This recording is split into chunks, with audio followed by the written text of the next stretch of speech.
Hi hello everyone, welcome back to my YouTube channel. ನೀವೇನಾರ first time ನನ್ನ videos ನೋಡ್ತಾ ಇದ್ದರೆ please subscribe ಮಾಡಿ, ಬೆಲ್ ಐಕನ್ ಕ್ಲಿಕ್ ಮಾಡಿ. ನಾನಿವತ್ತು ನಿಮಗೆ ಈಸಿ ವೆಜ್ಜಿ ಕ್ರೀಮ್ ಪಾಸ್ತಾ ಮಾಡೋದು ಹೇಗೆ ಅಂತ ತೋರಿಸ್ಕೊಡ್ತೀನಿ ಬನ್ನಿ. ಇದಕ್ಕೆ ತುಂಬ ಕಮ್ಮಿ ಇಂಗ್ರೀಡಿಯೆಂಟ್ಸ್ ಇದ್ದರೆ ಸಾಕು, ಬಟ್ ಯಾವುದೇ ರೀತಿ ಕ್ರೀಮ್ ಮೈದಾ ಉಪಯೋಗಿಸ್ದಲೇ ಮನೆಯಲ್ಲೇ ಸಿಗುವ ವೆಜಿಟೇಬಲ್ಸ್ ಹಾಕಿ ಕ್ರೀಮಿಯಾಗಿ ಪಾಸ್ತಾ ಮಾಡಿಕೊಡ್ಬೋದು. ಮಕ್ಕಳು ತಿಂದೇ ಇರೋ ತರಕಾರಿನ ಈ ರೀತಿ ಪಾಸ್ತಾ ಮಾಡಿಕೊಟ್ರೆ ಪಟ ಅಂತ ತಿಂತಾರೆ. ಇದಕ್ಕೆ ಬೇಕಾಗಿರೋ ಸ್ವಲ್ಪ ಇಂಗ್ರೀಡಿಯೆಂಟ್ಸ್ ಅಂದರೆ ಜಸ್ಟ್ ತರಕಾರಿಗಳಷ್ಟೇ.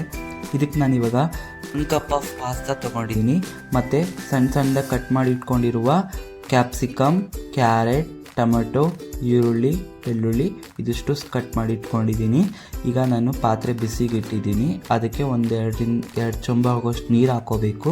ಇವಾಗ ನೀರು ಹಾಕ್ಕೊಂಡು 1 ಟೇಬಲ್ ಸ್ಪೂನ್ ಆಫ್ ಆಯಿಲ್ ಮತ್ತು ಸ್ವಲ್ಪ ಉಪ್ಪು ಹಾಕ್ಕೊಂಡಿದ್ದೀನಿ. ಉಪ್ಪು ಹಾಕೋದ್ರಿಂದ ಪಾಸ್ತಾ ಚೆನ್ನಾಗಿ ಬೇಯುತ್ತೆ ಮತ್ತು ಪಾಸ್ತಾಗೂ ಸಹ ಉಪ್ಪು ಹಿಡಿಯುತ್ತಿಂದ ಅದಕ್ಕೆ ಒಂದು ಸ್ವಲ್ಪ ಉಪ್ಪು ಹಾಕಿ ಈಗ ನೀರು ಚೆನ್ನಾಗಿ ಕಾಯ್ತಿದೆ. ಇವಾಗ ನಾನು ಆ ಪಾಸ್ತಾನ ಈ ಪಾತ್ರೆಯಲ್ಲಿ ಹಾಕ್ತಿದ್ದೀನಿ. ಚೆನ್ನಾಗಿ ಪಾತ್ರೆಯಲ್ಲಿ ಪಾಸ್ತಾ ಹಾಕಿ ಸ್ವಲ್ಪ ಹೊತ್ತು ಬಿಟ್ಟಾಗ ಇದು ದಪ್ಪ ಆಗುತ್ತೆ. ಅದಕ್ಕೆ ಸ್ವಲ್ಪ ನೀರು ನೋಡಿಕೊಂಡು ನಮಗೆ ಪಾಸ್ತಾ ಎಷ್ಟು ಬೇಯಿಸ್ತೀವೋ ಅಷ್ಟು ನೀರು, ಅದರಿಂದ ಡಬಲ್ ಆಗೋಷ್ಟು ನೀರು ಹಾಕಬೇಕು, ಯಾಕಂದರೆ ಪಾಸ್ತಾ ದಪ್ಪ ಆಗುತ್ತೆ. ಈಗ ಇದು ನೀರು ಚೆನ್ನಾಗಿ ಕುದೀತಿದೆ, ಪಾಸ್ತಾನೂ ಸಹ ಚೆನ್ನಾಗಿ ಬೇಯ್ತಿದೆ. ಇದು ಪಾಸ್ತಾ ಬೆಂದಿದೆಯೋ ಇಲ್ವೋ ಅನ್ನೋದು ಹೆಂಗೆ ಗೊತ್ತಾಗುತ್ತೆ ಅಂದರೆ ಅದು ಡಬಲ್ ಆಗುತ್ತೆ, ಅಂದರೆ ಸಣ್ಣ ಇರೋದು ತೀರಾ ದಪ್ಪ ಆಗುತ್ತೆ. ಆವಾಗ ಕ್ಲೀನಾಗೆ ಪಾಸ್ತಾ ಬೆಂದಿದೆ ಅಂತ ಗೊತ್ತಾಗುತ್ತೆ. ಅದನ್ನು ನಾನು ಇವಾಗ ನೀರೆಲ್ಲ ಸೋಸಿ ಇಟ್ಕೊಂಡಿದ್ದೀನಿ. ಅದಕ್ಕೆ 1 ಟೇಬಲ್ ಸ್ಪೂನ್ ಆಯಿಲು ಹಾಕಿದ್ದೀನಿ. ಈಗ ಮತ್ತೆ ಒಂದು ಪಾತ್ರೆ ಇಟ್ಟು ಅದಕ್ಕೆ 2 ಟೇಬಲ್ ಸ್ಪೂನ್ ಆಗೋಷ್ಟು ಎಣ್ಣೆ ಹಾಕಿದ್ದೀನಿ. ಇವಾಗ ಅದಕ್ಕೆ ಚೆನ್ನಾಗಿ ಎಣ್ಣೆ ಹಾಕಿ ಈಗ ನಾನು ಕ್ಯಾರೆಟ್ನ ಸಣ್ಣದಾಗಿ ಕಟ್ ಮಾಡಿ ಇಟ್ಕೊಂಡಿದ್ದೆ ಸಪ್ರೇಟಾಗಿ, ಆ ಕ್ಯಾರೆಟ್ನೂ ಸಹ ಹಾಕ್ತಾಯಿದ್ದೀನಿ. ಕ್ಯಾರೆಟ್, ಬೆಳ್ಳುಳ್ಳಿ ಮತ್ತು ಈರುಳ್ಳಿ ಮತ್ತು ಕ್ಯಾಪ್ಸಿಕಮ್ ಇಷ್ಟನ್ನು ಹಾಕಿ, ಮತ್ತು ನಾನಿವಾಗ ಇದಕ್ಕೆ 1 ದೊಡ್ಡ ಟೊಮೊಟೊನ ಸಣ್ಣದಾಗಿ ಕಟ್ ಮಾಡಿ ಇಟ್ಟಿದ್ದೀನಿ. ಈಗ ಇದನ್ನಿಷ್ಟನ್ನು ಚೆನ್ನಾಗಿ ಫ್ರೈ ಮಾಡ್ಕೋಬೇಕು. ಇದು ಚೆನ್ನಾಗಿ ಬೇಯಬೇಕು ಅನ್ನೋಗೋಸ್ಕರ ನಾನು ಸ್ವಲ್ಪ ಉಪ್ಪು ಆ್ಯಡ್ ಮಾಡಿ ಇದನ್ನು ಚೆನ್ನಾಗಿ ಫ್ರೈ ಮಾಡ್ಕೋತೀನಿ. ಇದು ಫ್ರೈ ಆಗೋದ್ರಿಂದ ಮಿಕ್ಸರಲ್ಲಿ ರುಬ್ಕೋಬೇಕು. ಅದಕ್ಕೆ ಇದನ್ನು ಚೆನ್ನಾಗಿ ಫ್ರೈ ಮಾಡ್ಕೊಳ್ಳಿ. ವೆಜ್ಜೀಸ್ ಯಾವಾಗಲೂ ಚೆನ್ನಾಗಿ ಬೇಯಬೇಕು. ಇದನ್ನು ನಾನು ಒಂದು 90% ಆಗೋಷ್ಟು ಬೇಯಿಸ್ಕೊತೀನಿ. ಈಗ ಇದನ್ನೇ ನಾವು ಕ್ರೀಮಿ ಟೆಕ್ಸ್ಚರಿಗೆ ತರ್ಬೋದು. ಇವಾಗ ಯಾವುದೇ ರೀತಿ ನಾನು ಮೈದಾ ಮತ್ತು ಮಯೋನೀಸ್ ಬೆರೆಸ್ತಾ ಇಲ್ಲ. ಇದಕ್ಕೆ ನಾನು ಮತ್ತು ಸಾಸು ಸಹ ಹಾಕ್ತಾಯಿಲ್ಲ. ಇದಕ್ಕೊಂದು ಸ್ವಲ್ಪ 7-8 ಪೆಪ್ಪರ್ ಆ್ಯಡ್ ಮಾಡಿದ್ದೀನಿ. ಇದನ್ನು ಚೆನ್ನಾಗಿ ಮಿಕ್ಸ್ ಮಾಡಬೇಕು. ನಾನು ಯಾವುದು ಸಾಸಸ್ಸು ಸಹ ಉಪಯೋಗಿಸ್ತಿಲ್ಲ ಈ ಪಾಸ್ತಾಗೆ. ಇವಾಗ ಮಿಕ್ಸರ್ ಜಾರ್ಗೆ ನಾನು ಅದನ್ನು ಚೆನ್ನಾಗಿ ಬೇಯಿಸಿಟ್ಟಿದ್ನಲ್ಲ ವೆಜ್ಜೀಸ್ನ, ಅದನ್ನೆಲ್ಲ ನಾನು ಇವಾಗ ಮಿಕ್ಸರ್ ಜಾರ್ಗೆ ಶಿಫ್ಟ್ ಮಾಡ್ಕೊಂಡಿದ್ದೀನಿ. ಈಗ ಇದನ್ನು ಸಣ್ಣಕ್ಕೆ ಪೇಸ್ಟ್ ಆಗುವಷ್ಟು ರುಬ್ಕೋಬೇಕು. ನಾನು ಒಂದು 5 ನಿಮಿಷ 6 ನಿಮಿಷ ರುಬ್ಕೊಂಡಿದ್ದೀನಿ ಇದನ್ನು ಚೆನ್ನಾಗಿ. ಇದು ಸಣ್ಣ ಪೇಸ್ಟ್ ಆಗಿದೆ ನೋಡಿ, ಈ ರೀತಿ ಪೇಸ್ಟ್ ಆಗಬೇಕು ಚೆನ್ನಾಗಿ. ನೀವು ನಾರ್ಮಲ್ ಚಿಕನ್ ಮಸಾಲ ಹೆಂಗೆ ರುಬ್ಕೋತೀರೋ ಸೇಮ್ ಅದೇ ರೀತಿ ಇದನ್ನು ರುಬ್ಕೋಬೇಕು. ನಾನಿವಾಗ ಇದನ್ನು ಮತ್ತೆ ಸಪ್ರೇಟಾಗಿ ಎಣ್ಣೆ ಇಟ್ಟು ಅದಕ್ಕೆ ಬೆಳ್ಳುಳ್ಳಿನ ಸಣ್ಣದಾಗಿ ಕಟ್ ಮಾಡಿದ್ದೀನಿ, ಮತ್ತು ಈರುಳ್ಳಿನೂ ಸಹ ಸಣ್ಣದಾಗಿ ಕಟ್ ಮಾಡಿದ್ದೀನಿ.